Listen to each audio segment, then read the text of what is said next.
One day to go before the 22nd FIFA World Cup kicks off in Qatar. The first match will take place at Al-Bayt Stadium in Al Khor, some 35 kilometers north of the capital Doha, and it will pit Qatar against Ecuador. For this World Cup event, Qatar has built 8 stadiums, the biggest being Lusail, which can host some 80,000 fans. Al-Bayt Stadium, where I just said the ball will kick off for the first game, seats some 60,000, and 9 matches will be played there. It's truly a beautiful tent-like structure that reflects Qatar's nomadic past. And if you haven't seen this or any of the other stadiums, I'll post a 2-minute YouTube link in the description box for you. For Qatar, hosting the World Cup is a triumph of its soft power. But it's also a success after its unjust isolation by 3 other GCC states that blockaded it from 2017 till 2021. I have said a lot on this topic, so I won't go there again today. But this 2022 World Cup is more than soft power or blockades. It's the first time that an Arab and Muslim country hosts this event. 16 teams from across the Arab world will compete, with Morocco perhaps being the dark horse to win the coveted cup. So the whole infrastructure of the country has been redeveloped in an almost staggering way. New hotels, a brand new metro system, 2 airports, 8 stadiums, redesigning of touristic places, commercial centers and restaurants like Souk Waqif, Qantara, the Pearl and others. There is great excitement and also great anticipation here. But some apprehensions and criticisms have also been repeatedly aired against Qatar.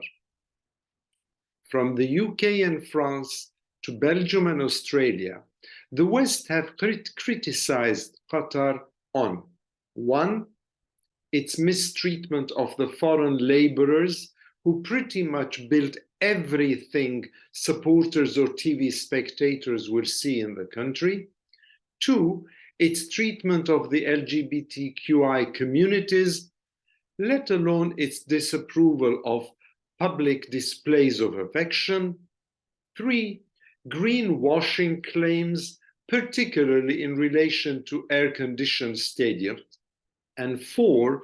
Its ban of alcoholized beer around the stadiums. To counter these criticisms, Qatar has coordinated with the International Labour Organization, the ILO, and has been implementing measures to counter the negative consequences of its sponsorship system, known in Arabic as kafala. It has bent backward to reassure Westerners that they will be free, so long as they also respect the laws and norms of the emirate. It has also ensured that alcoholized beers will be made available in hospitality boxes, away from the stadiums, and in some fan zones 3 hours before and 1 hour after the games. But wait, shouldn't we ask ourselves this question first? Where are the games taking place? In France or in Qatar? We in the West, and I place myself firmly in this category, have to consider the following factors. The first one, huge numbers of Arab and Asian supporters, alongside lesser numbers of Latin American and African supporters, will flock into Qatar for the Games. This is not a Western event par excellence. It is a global event hosted by an Arab and Muslim country. Then, different countries in different continents have different cultures, traditions, or customs. I, as an Armenian, have my own cultural norms that are predicated on my own background, my faith, my family upbringing, etc. So ask yourselves this question: how would we in the UK react if the Games were taking place here and Qatar asked us not to serve beer anywhere during these events, or told us that we shouldn't kiss and cuddle in public spaces? What would we have told them? Go smoke your pipe? Go suck an egg? Do I need to elaborate more here? Then, the other GCC countries are also benefiting from this event. Tens of thousands of supporters will be staying in the UAE, in Saudi Arabia, also in Kuwait and Oman, and transported to Qatar daily on tens and tens of flights. This is an economic boom for the hospitality industry across the whole Gulf GCC region. But perhaps most importantly, supporting this global event, rather than carping about this or that all the time, as if we in the West are actually jealous or envious that Qatar has the resolve and the money to pull this off, we should also realize that this event could well encourage the country to reform its systems even more quickly, so long as its religious and cultural norms aren't flouted, because this is their right. It is their country, and it would furthermore go against the grain, let alone create internal dissensions, which would inevitably destabilize our own Western alliances and interests in the region too.